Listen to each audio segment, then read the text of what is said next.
വന്നിരിക്കുന്ന നല്ലൊരു അടിപൊളി ചില്ലി ചിക്കൻ റെസിപ്പി ആയിട്ട്. അപ്പോൾ അതിനായിട്ട് എല്ലുള്ളതും ഇല്ലാത്തതായിട്ടുള്ള ചിക്കൻ ചെറുതായി കട്ട് ചെയ്തിട്ടുണ്ട്.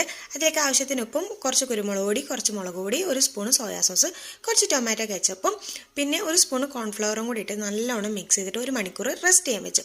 അങ്ങനെ 1 മണിക്കൂറിന് ശേഷം ഇത് അതുപോലെ നല്ല തിളച്ച എണ്ണയിലേക്ക് നമ്മൾ ഇതെല്ലാം കൂടെ ഒന്ന് ഫ്രൈ ചെയ്തെടുക്കാം. അപ്പോൾ നമ്മൾ ചിക്കനൊക്കെ ഇതാ ഫ്രൈ ചെയ്തെടുത്തിട്ടുണ്ട്. ഇനി അതേ എണ്ണയിലേക്ക് തന്നെ ഒരു 3 വെളുത്തുള്ളി ചെറുതായിട്ടൊന്ന് അരിഞ്ഞിട്ട് ഒന്ന് ഇളക്കി കൊടുക്കുക. അതൊന്ന് മൂത്ത് വരുമ്പോൾ അതിലേക്ക് ഒരു വലിയൊരു ഉള്ളി ക്യൂബായിട്ട് അരിഞ്ഞതുകൊണ്ട് ചേർത്തിട്ടൊന്ന് വഴറ്റി കൊടുക്കുക. അതിനുശേഷം ഒരു ക്യാപ്സിക്കം ക്യൂബായിട്ട് അരിഞ്ഞതും കൂടെ ചേർത്തിട്ട് അതും കൂടെ ഒന്ന് വഴറ്റി കൊടുക്കുക കേട്ടോ. അതിനുശേഷം അതിലേക്ക് ഒരു സ്പൂണ് സോയാ സോസ്, ഒരു സ്പൂണ് ചില്ലി സോസ്, ഒരു സ്പൂണ് ടൊമാറ്റോ കെച്ചപ്പും കൂടെ, പിന്നെ ആവശ്യത്തിന് കുരുമുളകും കൂടി ഇട്ടിട്ട് നന്നായിട്ട് മിക്സ് ചെയ്യുക. അതിനുശേഷം ഒരു സ്പൂണ് കോൺഫ്ലവർ കുറച്ച് വെള്ളത്തിൽ മിക്സ് ചെയ്തിട്ട് അതും കൂടെ ചേർത്ത് കൊടുക്കുക. ഇതൊന്ന് തിളച്ച് വരുമ്പോൾ അതിലേക്ക് ഒരു സ്പൂണ് പഞ്ചസാരയും അതുപോലെ തന്നെ കട്ട് ചെയ്ത് വെച്ചിട്ടുള്ള പച്ചമുളക്, സ്പ്രിംഗ് ഓണിയനും കുറച്ച് മല്ലിയിലയും കൂടി ഇട്ട് കഴിഞ്ഞാൽ നമ്മളെ ചില്ലി ചിക്കൻ ഇവിടെ അടിപൊളിയായിട്ട് റെഡി ആയി. നമ്മുടെ ചാനൽ ഒന്ന് സബ്സ്ക്രൈബ് ചെയ്ത് സപ്പോർട്ട് ചെയ്യുക.